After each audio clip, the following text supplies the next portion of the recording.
Very good morning to all students. So today we are going to start with a new topic, that is estrogens and anti-estrogens. So first, let us see what are the things that we are going to learn under this topic.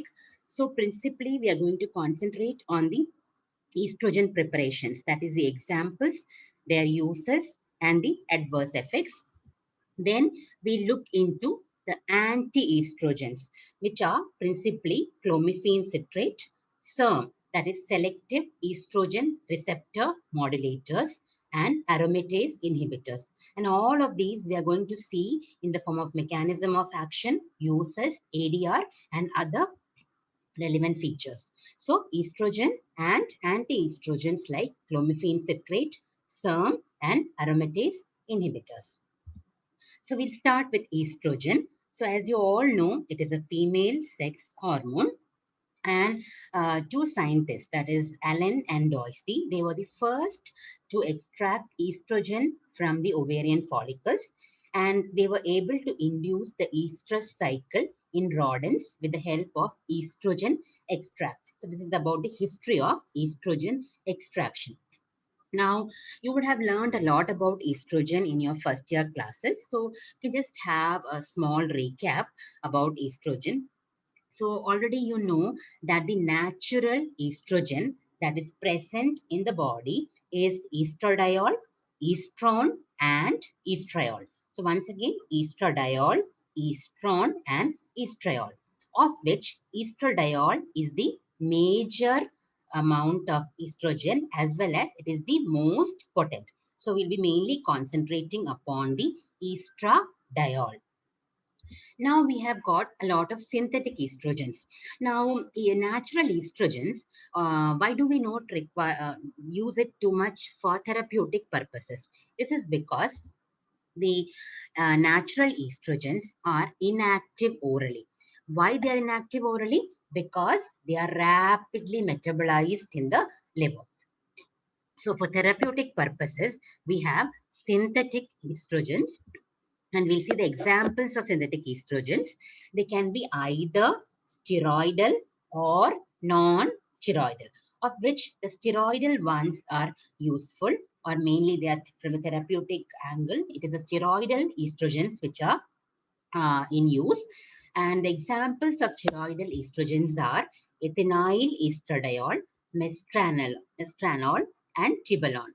So, ethinyl estradiol is the most important synthetic estrogen. So, we'll be mainly concentrating on ethinyl estradiol, and it is often shortened as EE, capital EE.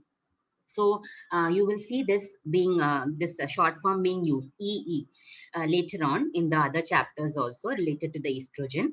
And and the examples of non-steroidal estrogens are diethyl stilbestrol, hexestrol, and dinestrol. So again, you have got a historical importance of diethyl stilbestrol. There were incidences of vaginal carcinoma in the female fetuses in mothers who had used this diethyl stilbestrol. This you would have heard somewhere in your previous classes also, especially when you were learning about teratogenicity. So we can have the, whenever you are asked to name the types of estrogen, you have to mention both the natural estrogens as well as the synthetic estrogens. And the principal natural estrogen, that is, which is the most abundantly present as well as which is more potent, is the estradiol. And the synthetic estrogen, which is more important, is the ethinyl estradiol. Okay, so with that, we will proceed to the synthesis of estrogen. Again, this you would have learned maybe in your physiology classes also. So just a recap. So you can see the first raw material for the synthesis of estrogen or any other hormone, sex hormones, is the cholesterol. It is converted to pregnenolol. Then you can see that is converted to 17 alpha hydroxypregnenolol. It is converted to dehydroepiandrosterone. And after this, the next step is a conversion to androstenedione. And from here, the important steps of estrogen synthesis begin.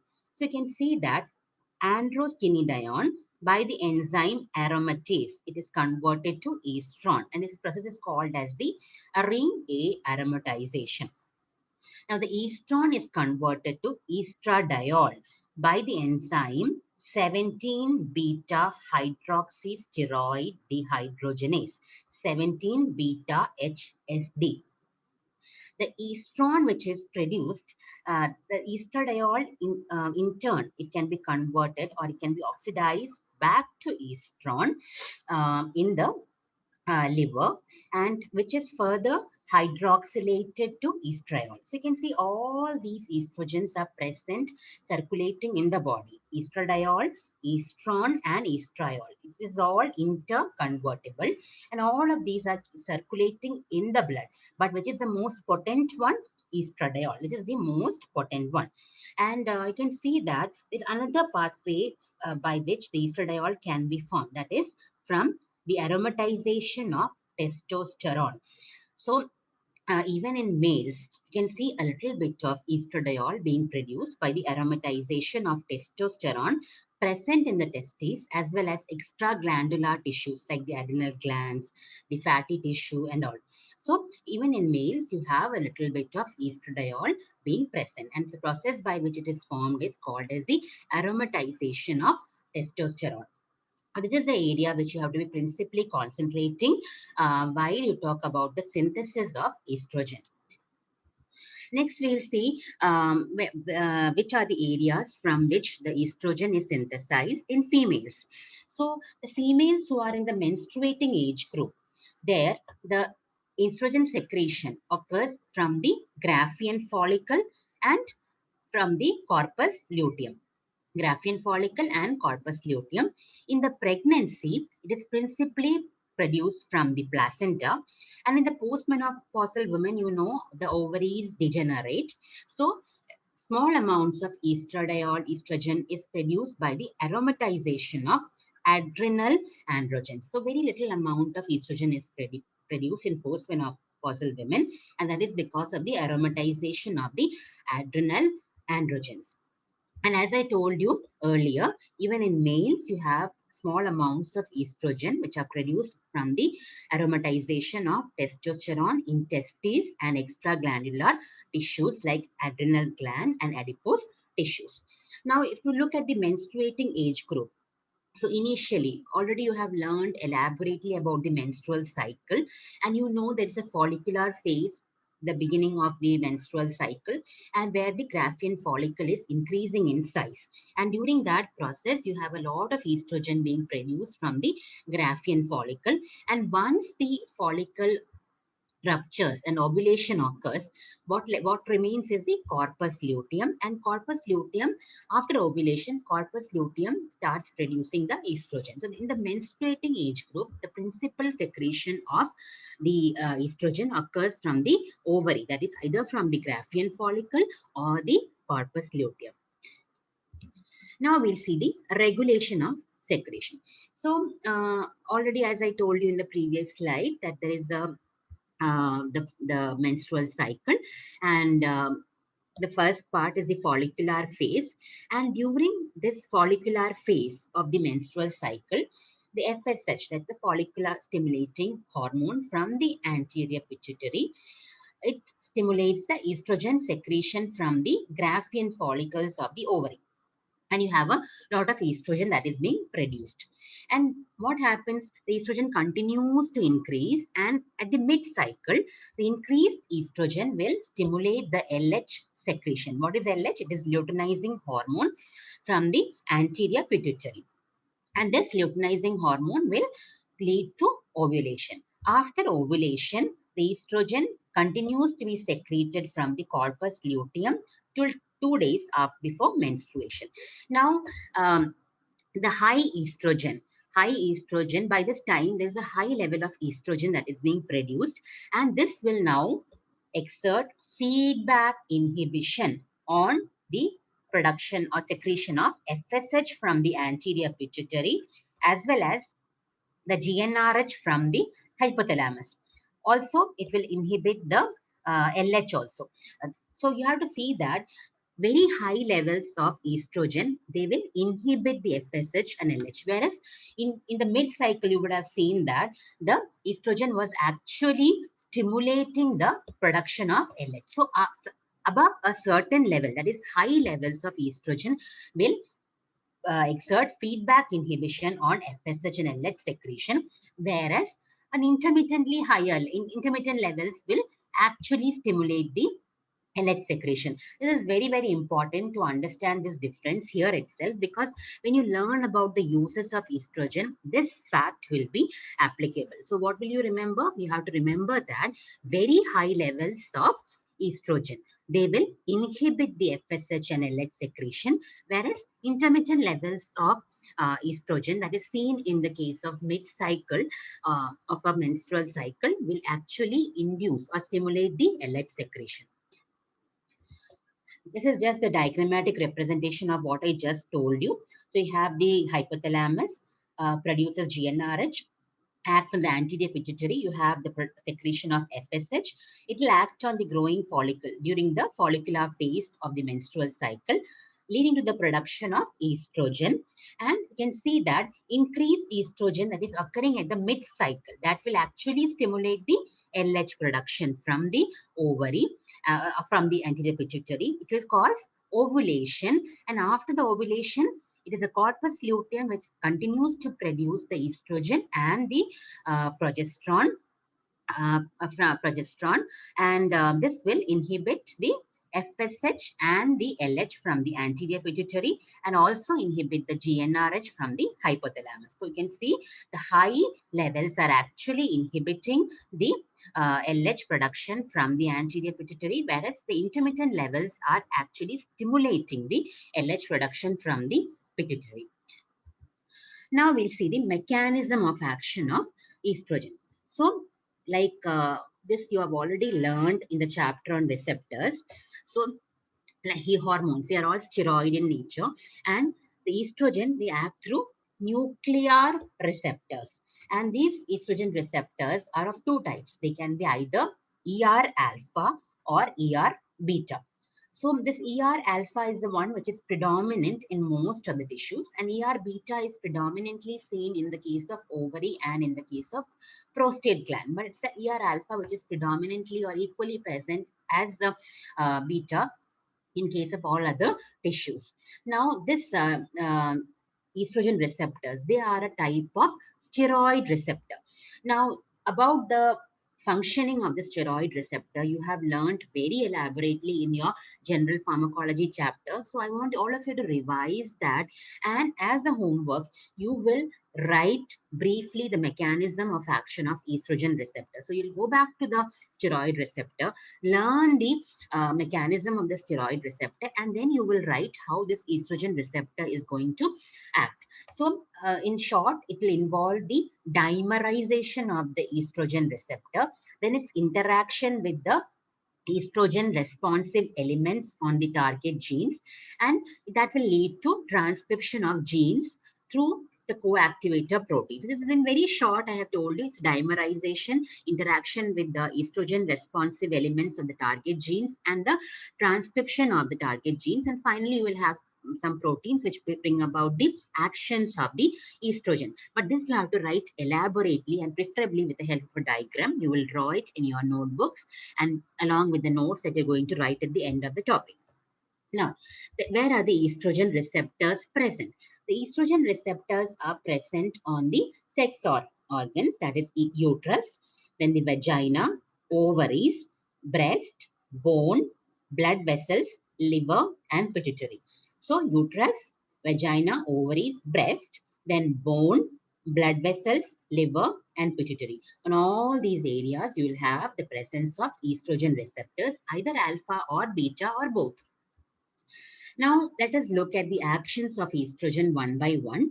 So, the first and the major or the important action is development of sex organs, that is the uterus, proliferation, and as well as the development of secondary sex characters at puberty, that is the development of breast, the development of axillary and the pubic hair, and the general development of the female contour, that is called as the secondary sex characters.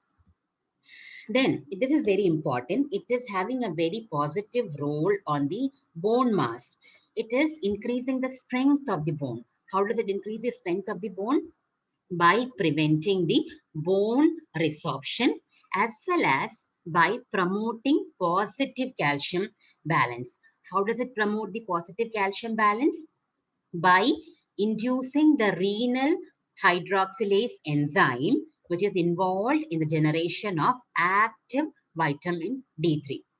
So it is inducing which enzyme? Renal hydroxylase, which is involved in the generation of active vitamin D3. And all of you know vitamin D3 is required for um, positive bone health. So it is decreasing the resorption as well as it is increasing the bone strength. That is why you have incidences of postmenopausal osteoporosis when the estrogen levels are falling. Then it is also having a very positive role on the LDL and the HDL levels. It decreases the plasma LDL, that is the bad cholesterol, whereas it is increasing the good cholesterol or the HDL. That is the reason why you see less cases of atherosclerosis and the cardiovascular events, cerebrovascular events in premenopausal women, whereas the incidences of these events can increase after menopause. It also increases fibrinolytic activity in the plasma due to inhibition of plasminogen activator inhibitor 1. So both these actions of estrogen are actually favorable for causing less incidences of atherosclerotic or unwanted cardiovascular and thromboembolic events. Then on the blood, it increases the blood coagulability. Okay, so that is occurring mainly because it is inducing or increasing the synthesis of clotting factors 2, 7, 9, and 10 in the liver. It also promotes vasodilation by increasing the nitric oxide production. So you would have heard about hot flushes that is occurring in postmenopausal women, and they are unable to bear the heat, and they have got a chilly like sensation all over the body. This is because the blood vessels are not dilating adequately because of the lack of estrogen. As a result, what happens is a lot of heat buildup, and that is called as a hot flush. And because and this is occurring because there's less amount of estrogen in the body after menopause. Now, it also increases the lithogenicity of bile by increasing the cholesterol secretion and reducing the bile salt secretion. So there is a requirement of bile salt for cholesterol digestion. Now, because there is an increased production of cholesterol as well as decreased bile salt secretion by the estrogen, the bile can become more lithogenic. So you can have more gallstones and all that can happen. And that is the reason why you have got more gallstones in females as compared to males. It can also cause mild salt and water retention, edema, and rise in BP, and can precipitate diabetes. So these are all the actions of the estrogen that can occur. So I have presented the actions of estrogen in 2 slides. So you can just see it once again. Development of sex organs and secondary sex characters. This is one positive effect. This is another positive effect, that is increasing the bone mass, having a good profile, LDL and lipid profile, increasing the fibrinolytic activity. So these are more of the positive actions of the estrogen, whereas the other ones, these are principally not so good actions of estrogen, which can actually lead to some adverse or unwanted effects. Except for the vasodilatation by the estrogen, all others are actually leading to some adverse effects like increased coagulability, increased lithogenicity of the bile, increased BP, and increased tendency for developing diabetes. Now, there is one acronym which I would like to suggest to all of you, which will help you to study the estrogen actions. That is pull 3Bs. So you don't have to write this in your answer sheets, but just for learning the actions of estrogen, you can remember this acronym. That is pituitary. On the action, P is pituitary, U for uterus, then you have got liver, lipid profile, blood vessels, bone, breast.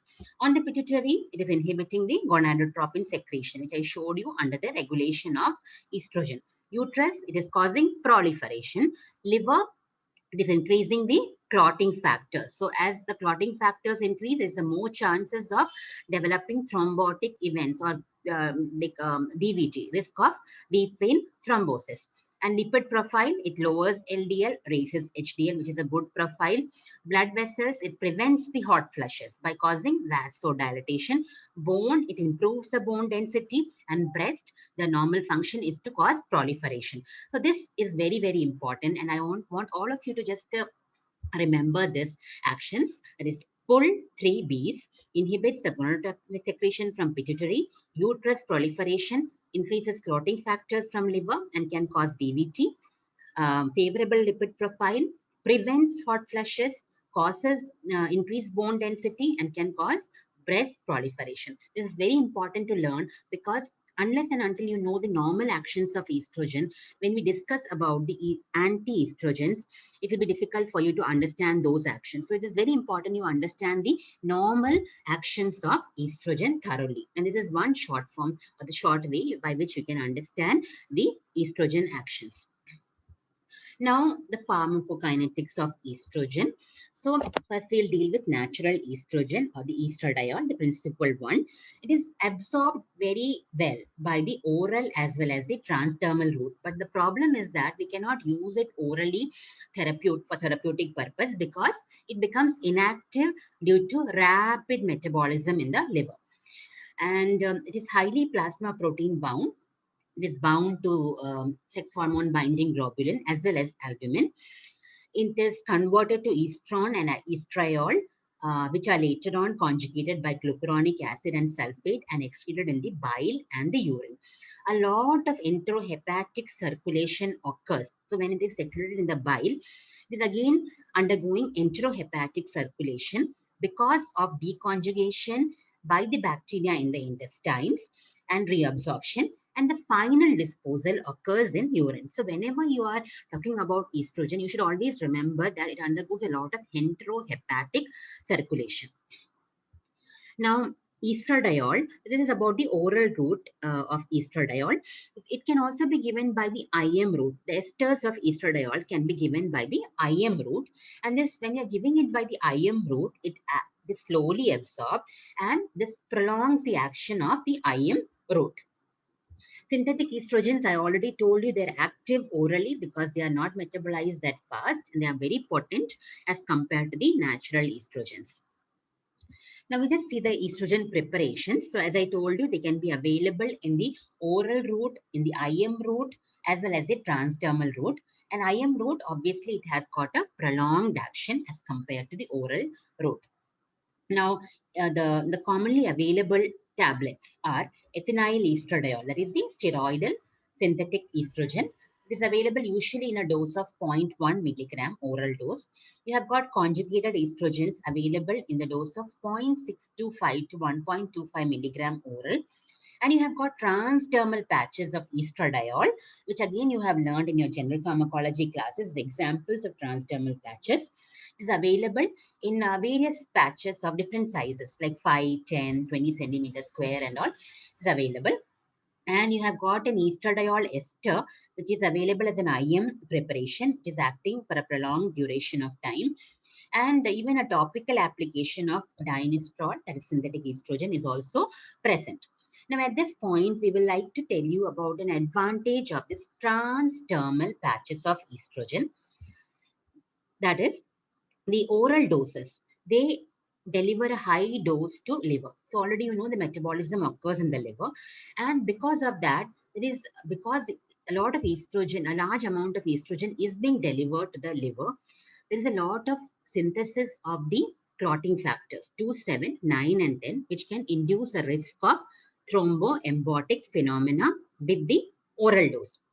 Now, this is overcome by the transdermal patches because they deliver very less estrogen to the liver, and hence they are having milder side effects. So because of that, we prefer to use transdermal patches. So if a woman is having a more tendency for thrombotic events and she has to use estrogen for some purpose, we would like to use a transdermal patch because it is devoid or it is having only minimal side effects as compared to an oral estrogen formulation. Now we look at the uses of estrogen. So first one is hormone replacement therapy in postmenopausal women. Now here I'll not be discussing elaborately on the hormone replacement therapy because you have got another session on hormone replacement therapy. So at this point you have to remember that estrogen forms a component of hormone replacement therapy in postmenopausal women. Then in the case of senile vaginitis, so you know that estrogen is required for the healthy vagina or the positive health of the sex organs. Now, the in postmenopausal women, they have senile vaginitis, which can be characterized by itching, burning sensation, drying of the vagina, and all. And to overcome these symptoms, oral estrogens as well as topical estrogens in the form of creams can be given. Then you have got delayed puberty in girls, especially in case of Turner syndrome, hypopituitarism, and all. And in these girls, pubertal changes are brought about by using cyclical estrogen. So I told you earlier, it is having a role in playing. It plays a role in the development of sex organs as well as secondary sexual characters. So in Turner syndrome and hypopituitarism, you have to give this you have to the next indication is dysmenorrhea. Now the dysmenorrhea usually is associated with ovulatory cycles. So in a female you can have both ovulatory as well as anovulatory cycles, and usually the anovulatory cycles, that is where the ovulation doesn't occur, is usually painless. So what the estrogen therapy does is it prevents the ovulation. So if you give high levels of estrogen, it will inhibit the LH secretion, as I told you in the previous slide, and the ovulation will not occur, and hence the female will have anovulatory cycles, and which will be painless. That is the idea of knowing the fact that the high estrogen level decreases the LH secretion, which I have been repeating in the previous slides.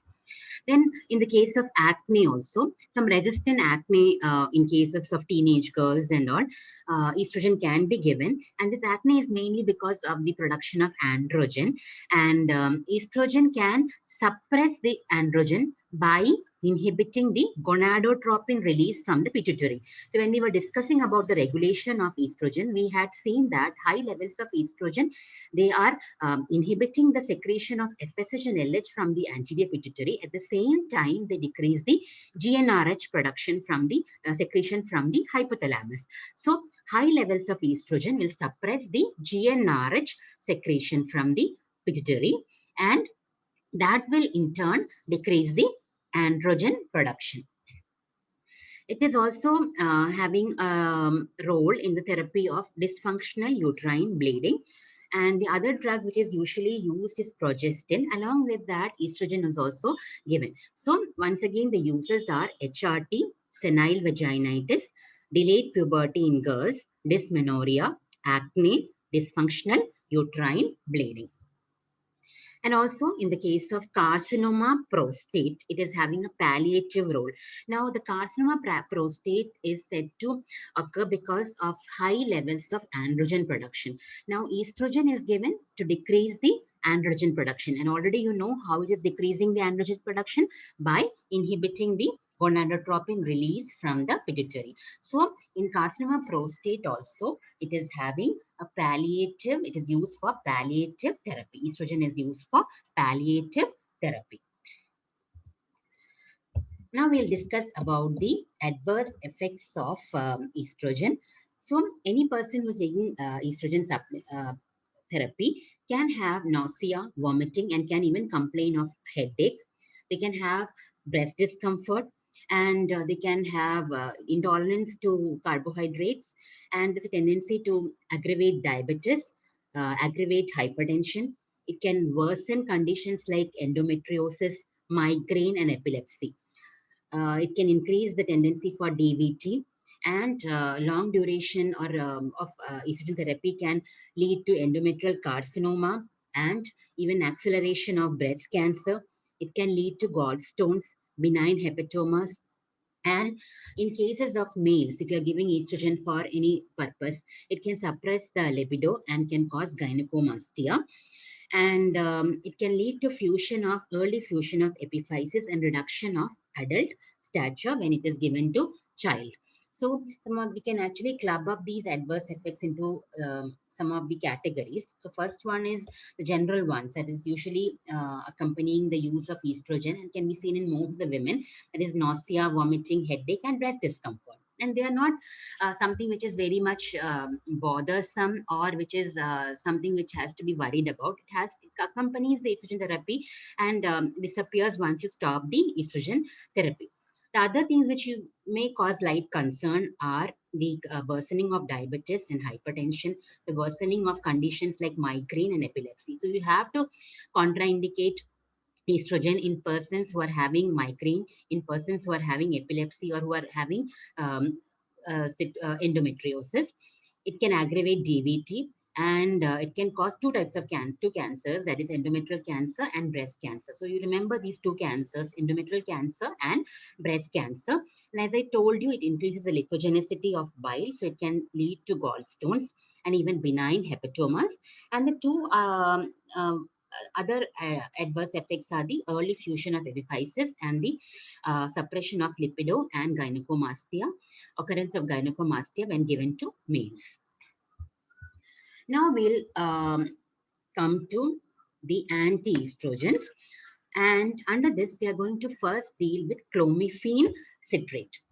So the first thing that you're going to say about clomiphene citrate is it is a pure estrogen antagonist on estrogen receptor on all the human tissues. So it is antagonizing the estrogen receptors present on all the human tissues.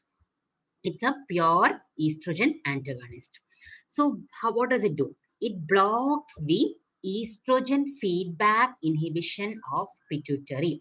This is very, very carefully you have to understand this. It is blocking the feedback inhibition. So there's a double negative. So what is happening first by the estrogen? It is causing a feedback inhibition of the pituitary and decreases the gonadotropin secretion, that is FSH and LH. I told you in the previous slide. Now, that feedback inhibition is actually blocked by this clomiphene citrate. So, what will be the net effect? The net effect will be the FSH and LH will be increased.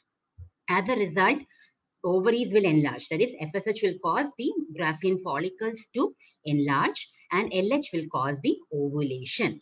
So, where do we use this? So, we are using this drug to induce ovulation in females who are not having proper ovulation. And not having proper ovulation can be a cause of infertility.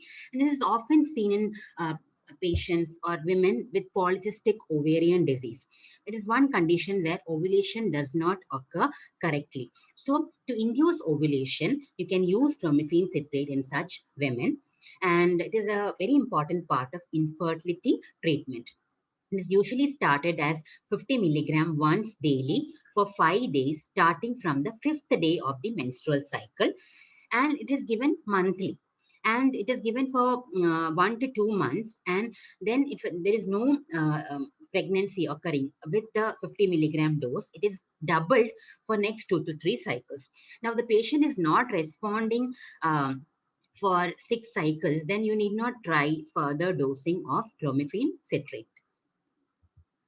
It is also used in males for cases of oligospermia. So you can see that both in females as well as males, male infertility, this clomiphene citrate can play a role. So in females to induce ovulation, and in males to increase the sperm count. And for males, you have to use 25 milligram daily for 24 days for 6 months. This is the way you have to treat the male infertility with clomiphene citrate. What are the adverse effects? The principal adverse effect that is very often encountered is multiple pregnancy. You can see many women who take clomiphene citrate for fertility treatment end up with twins or triplets or quadruplets and all. They can also lead to hot flushes. That is because the estrogen is antagonized. You can have hot flushes. They can be gastric upset, vertigo. Some patients even develop allergic dermatitis. There's also a risk of ovarian tumor. Suppose there is a small tumor, it can enlarge under the treatment of clomiphene citrate. So all this has to be checked up before the patient is prescribed clomiphene citrate for infertility. So next we go to the very, very important class of drugs, that is selective estrogen receptor modulators or SERMs. This is very important because it is often asked in the university and for your examinations. And you have to know it is selective estrogen receptor modulators, SERMs. So what's the definition mean of this? The drugs which exert estrogenic as well as anti-estrogenic actions in a tissue selective manner. That means in certain tissues, it is acting as an estrogen agonist. In other tissues, it might be acting as an estrogen antagonist. So you will have a mixture of the estrogen agonistic actions and estrogen antagonistic actions under these drugs. So examples of these SERMs are tamoxifen citrate, torimifene, and raloxifene. Tamoxifen, torimifene, and raloxifene. So here I would like to once again revise the estrogen effects. That is, pituitary, it inhibits the gonadotropin secretion. Uterus, it causes proliferation. Liver increases the clotting factors and increases the risk of DVT. Favorable lipid profile on the blood vessels, it causes vasodilatation, hence prevents hot flushes. On the bone, it improves the bone density, and the breast, it causes the proliferation.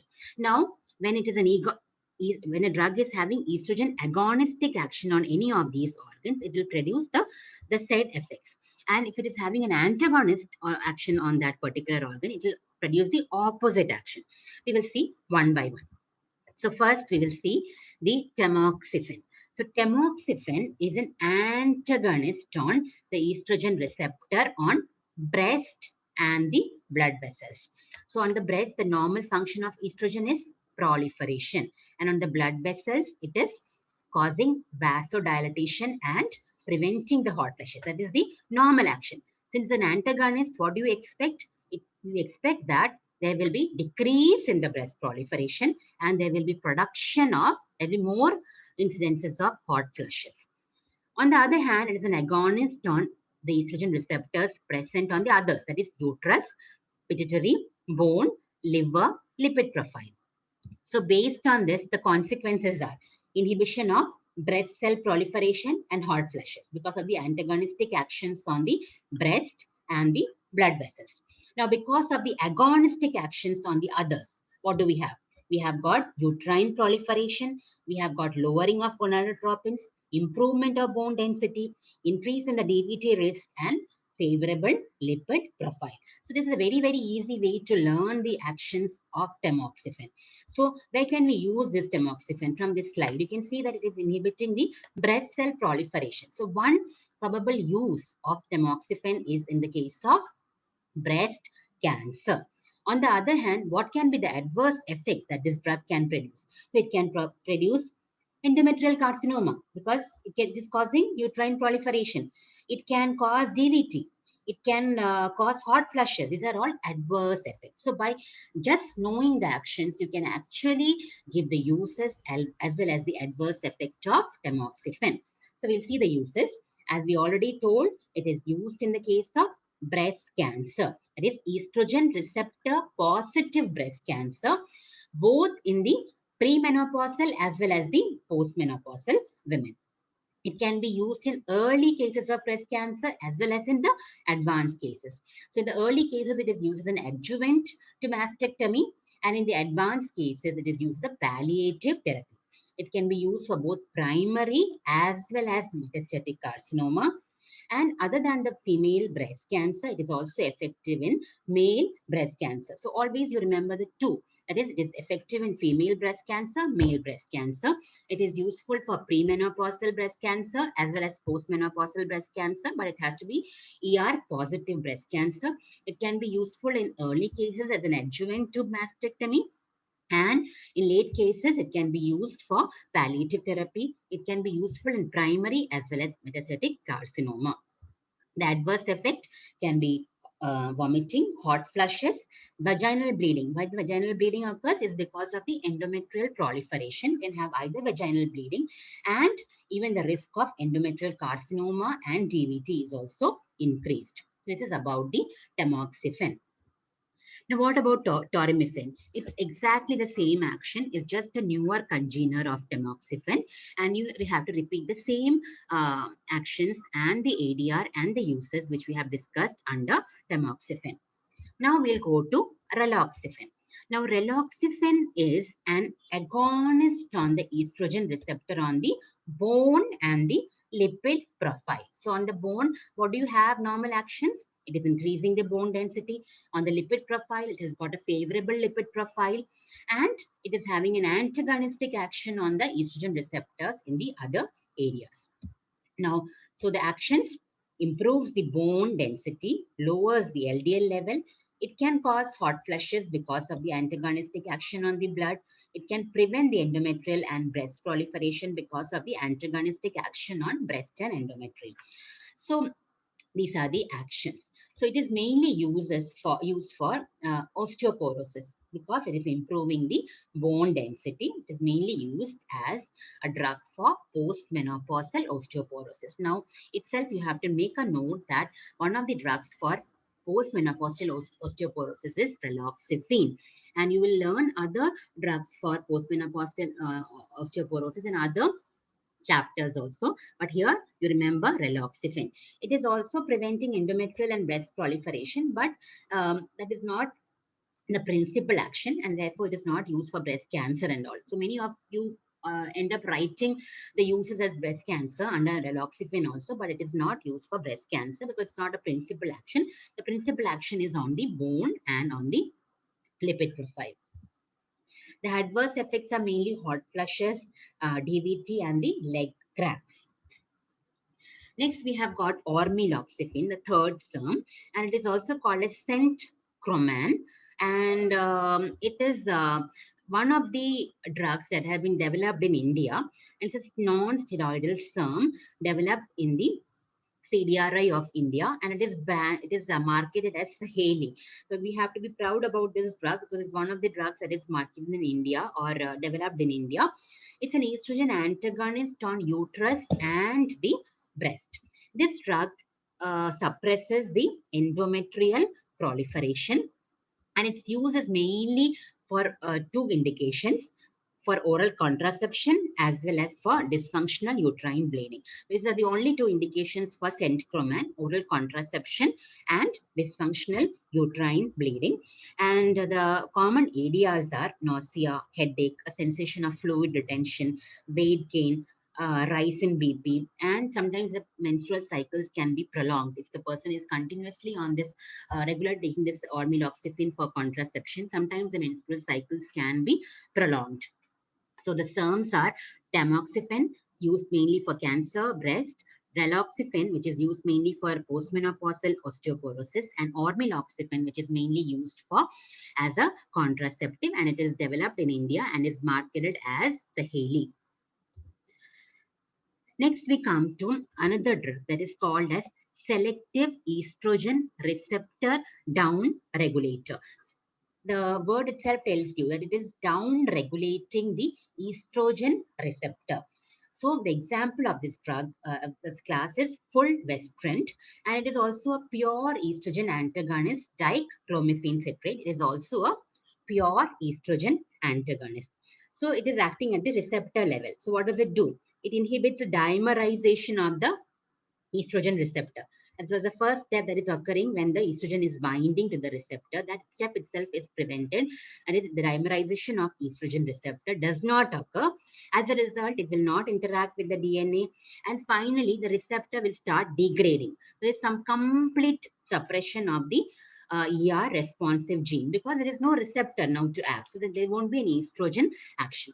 Now at present, it is only used for advanced or metastatic ER positive breast cancer in postmenopausal women who are not responding adequately to tamoxifen. It is the only indication of fulvestrant that it is used for advanced cancer in postmenopausal women, breast cancer in postmenopausal women who are not responding adequately to tamoxifen. Now we come to the last bit, that is aromatase inhibitors. So the aromatase was a principal enzyme which you all saw was playing a role in the production of estrogen. Now, if we inhibit the aromatase, there won't be any production of estrogen. So the body will be completely devoid of the estrogen. So under the aromatase inhibitors, we are having letrozole, anastrozole, and exemestane. And letrozole and anastrozole, they are non-steroidal compounds and they are reversibly inhibiting the aromatization all over the body, resulting in total estrogen deprivation. And where is this aromatase inhibitors used? They are used for early breast cancer as well as advanced breast cancer. So throughout this topic, you have heard a lot of the therapy for breast cancer. You have got tamoxifen, and you have got aromatase inhibitors, and you even have got the fulvestrant, which is used for cancer breast. And now, compared to the letrozole and anastrozole, exemestane is steroidal. It's an irreversible inhibitor. The other one was reversible. And it's acting like a suicide substrate by covalent binding to the aromatase enzyme. It is having additional weak androgenic activity also. It is not much in use as compared to letrozole. It is not much in use. But for the completion's sake, I have mentioned this drug also. Now, the final part of this class is a difference between tamoxifen and aromatase inhibitor. We'll just rush through it very fast. That is, tamoxifen, it can be estrogen antagonist on breast and blood vessels, but agonist on the others. Whereas AI, they inhibit the estrogen production in all the tissues. Tamoxifen is used for breast cancer even in premenopausal women, whereas the other one is only used for postmenopausal women. The tamoxifen has less effect in delaying the carcinoma recurrence, whereas this is more effective in preventing the recurrence. It produces less delay in disease progression. There will be greater delay in disease progression. So this is more useful for preventing the progression as well as the recurrence. This is effective more in failure cases also. That is why the patients who are failing on tamoxifen can also be given the aromatase inhibitor. Tamoxifen can cause an adverse effect of endometrial carcinoma, whereas that is not there in the case of aromatase inhibitors. This aromatase inhibitors can cause bone loss, which is not there in the case of tamoxifen. Tamoxifen can cause increased DVT, but it can improve the lipid profile.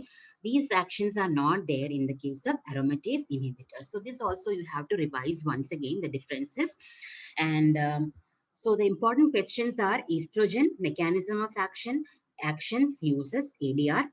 Then you should be able to name the preparations of estrogen. Then SERM is a very, very important short note. Aromatase inhibitor is a very, very important short note. The differences between the tamoxifen and aromatase inhibitors is sometimes asked in the exam. So I hope the things are clear to all of you, and we can discuss doubts if you have in the following session. Thank you.